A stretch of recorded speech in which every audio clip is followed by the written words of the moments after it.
Yeah, I don't know if that's the best. But tell me when action. Just whenever you feel comfortable. When action. Action! Hello, my name is Eric. So I got home heating oil delivered the other day, or I called for the delivery, and then they said they couldn't fill the tank, and I got charged an extra fee. So I came down here and realized that my gauge was broken, the float gauge for the home heating oil. So I figured I would show how to swap it out, since I didn't see much about that online. But it was actually, I already took it off, I already unthreaded it, so it's easier now. But yeah, I'll just, the first time it was actually kind of tough to get off, but I already basically did, so I can do it by hand at this point. And then you'll see that these have 2 threads, so you can actually come closer. So it has 2 threads on it. It was the narrower thread here, which I already measured was 2 inches. They usually come in like 1.5 inches, 2 inches, 2 inches, 2.5 inches. That's about it. But they usually come in 2 sizes, so at least make sure that one of the sizes is the same size, which I just measured it with a measuring tape. Just, ew, gross. So my heating oil comes in from here. So you do not want the float to swing up in the direction of the heating oil. This is incorrect. We're going to want the float facing this direction.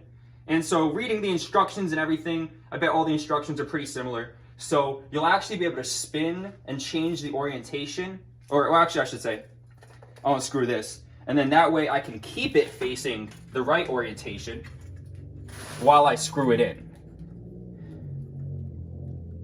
Otherwise, it'll end up spinning around all over the place if you keep the plastic cap on. That's only instructions as well. Ooh, get in there, baby. Come on, my baby. Come on, my baby.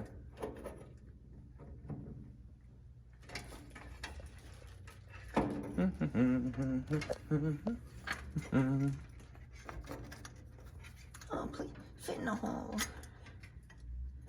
Fit in the... Okay, so there we go. All right, just making sure it's oriented correctly, and it is. It doesn't need to be perfect, I don't think. Just, it'll break if you have it facing the inlet. Okay. So then 2, this is PTFE tape, works for plumbing. It is also petroleum resistant.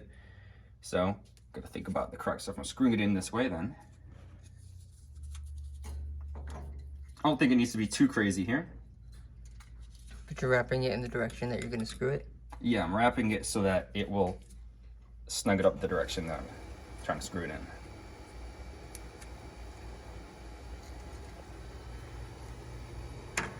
And then I'll actually verify the direction of the float again in a second.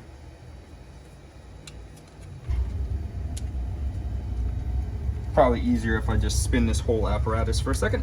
And again, this is old as shit. I don't think this needs to be perfect either. Better, at least that if you do it, and you do it thoroughly. Okay, so let's double check the positioning of the float gauge again, because it looks like it got repositioned. Oh yeah. So that was the final reorientation. So it is confirmed facing the right side. And because the plastic cap's off, now I can screw this in independently while keeping the float in place, facing the right direction, so it won't get damaged. Okay. Actually, probably slightly difficult to do with just one hand, but it doesn't matter. I didn't see a torque specification for this either. Just, I guess, until we bottom it out. Some people talked about using anti-seize as well. Oh, shit, sorry. Oh, what was that? Oh, you smacked that? I wanted to get a better angle of Oh, what you're doing. No, that's good. And then we'll do one final check on the float orientation. I'm probably being OCD about that, but worth noting too with a pipe wrench that you have to kind of like, you want this, if you're pulling it in this direction, like you can use it wrong. Like if I tried to push it like this, then it would be all my grip strength. But because I'm pulling it by grabbing this outer handle here, it's actually my whole body's pulling strength helps tighten it down just the proper use of a pipe wrench real quick. Okay, just about bottomed it out here. Oh yeah, it looks good. Don't want to go too tight. I don't think it needs to be too tight either. Okay, one final check of the orientation. Yep, it's perfect. So that's like straight up 90 degrees, even Is there though... a way we can see it with the phone that it's oriented proper? Okay, you gotta be quick. It's very subtle.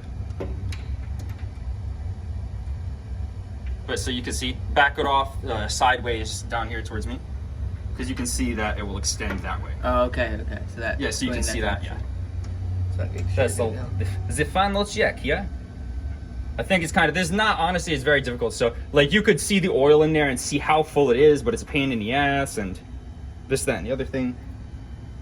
Okay. Then I'll push down on it, just make sure it's jiggling around freely. And then the cap's on, and it's fixed. It's a quarter full. I didn't show it before, but it said it was empty. So I guess the floats just give up over time. So thank you for watching. I love you. Goodbye. Goodbye.